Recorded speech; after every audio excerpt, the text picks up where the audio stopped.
Ben, rebonjour à vous autres. Écoutez, on change de département et je me suis dit pourquoi pas vous parler d'arbalète un petit peu parce qu'on sait qu'il y a de plus en plus, il y a un bel engouement là-dessus. Les gens s'enlignent beaucoup là-dessus aussi du fait qu'il y a une facilité de tir et comment aussi choisir notre arbalète versus ce qu'on a besoin. Première des choses, pour ce qui est de l'arbalète, ce qu'il faut regarder, c'est le type de chasse qu'on va faire. Un chasseur d'arbalète qui va aller faire du chevreuil simplement, bien souvent je vais lui dire idéalement, va chercher un 300 pieds secondes parce que c'est un animal qui est nerveux. Ce qui fait qu'il ne faut pas qu'il y ait de délai entre la décoche, entre le tourne de la corde et la rentrée dans le gibier. Sinon, notre chevreuil, soit qu'il a abaissé son dos ou encore là, ben, tout simplement, c'est qu'il a bougé. Fait que, mettez-vous tout de suite dans la tête un 300 pieds secondes et ça va être déjà très bien. Pourquoi je dis chevreuil seulement? Parce que l'orignal est un animal qui est beaucoup moins nerveux, ce qui fait que c'est un animal beaucoup plus passif. Je vous dirais qu'avec une 150 livres, vous en avez amplement. Et là, je vois certaines personnes m'écouter et dire, ben voyons donc, ça n'a pas de bon sens. Écoutez, la première des choses qu'il faut regarder avec une arbalète, c'est la distance de tir qu'on veut faire et on s'entend là-dessus versus l'arc. Oui, l'arbalète va être plus rapide, mais par contre, la distance de tir va être plus importante en frais de maintenance, OK, sur un arc du fait que la flèche est plus longue, fait une meilleure portance dans l'air. On s'entend pour dire qu'une comme l'autre, précis, 120, 125, j'ai des clients qui me demandent 200 pieds, je peux-tu tirer un orignal avec ça, ou du fait que c'est un placard qui est gros, le kit. Écoutez, la réponse que je donne est assez simple.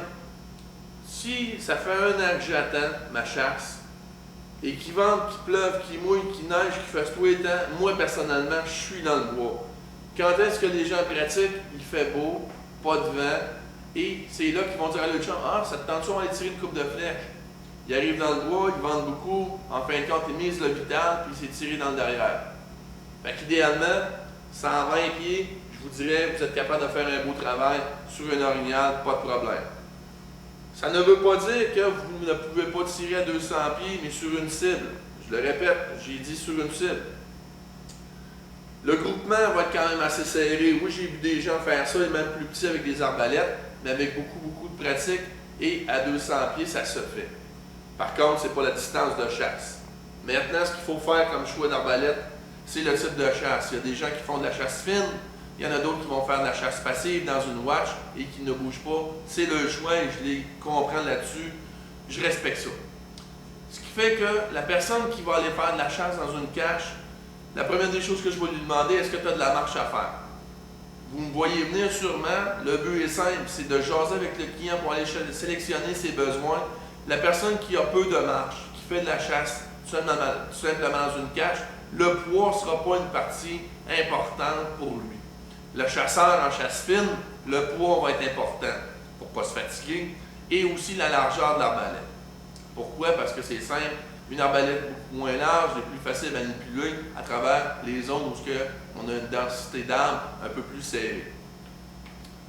On décortique facilement maintenant après ça les types de besoins de la personne.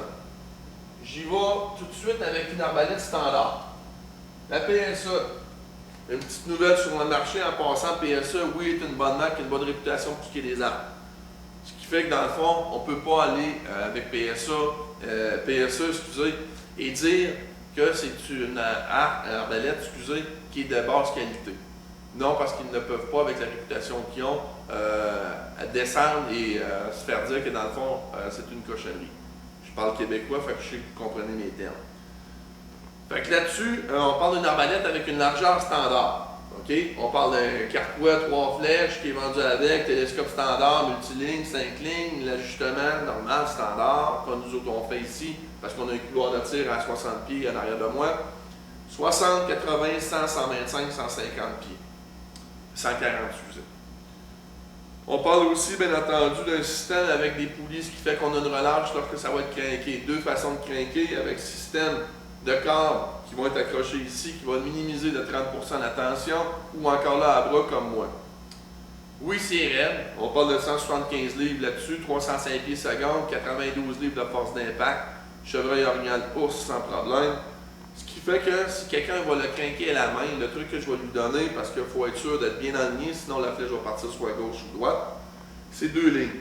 Les 2 lignes, idéalement, je les fais avec du liquid paper ou encore là, fouillez dans votre tiroir de votre conjointe pour du vernis à ongles de couleur. Pourquoi de couleur? C'est que si je chasse dans un endroit qui est moindrement dense un petit peu, que je suis en fin de journée, je parle pas des braconniers de nuit, là, idéalement, ben c'est qu'avec du noir, ça ne sera pas visualisé. Ce qui fait qu'avec, idéalement, comme je viens de le dire, une couleur, on va être capable de craquer, de pouvoir s'aligner comme il faut et de pouvoir savoir exactement que la corde est bien tendue de chaque côté également.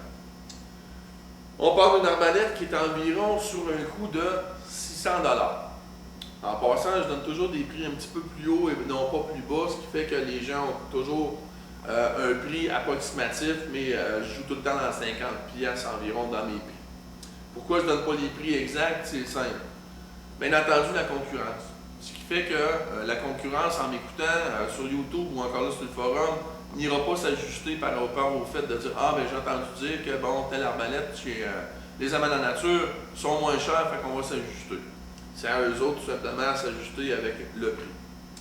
Fait que ici, on parle justement d'une arbalète standard, comme je disais tout à l'heure. On parle d'un appui intéressant pour ce qui est de la main. Il faut faire attention, bien entendu, au pouce, de bien positionner. C'est toujours important de ce côté-là.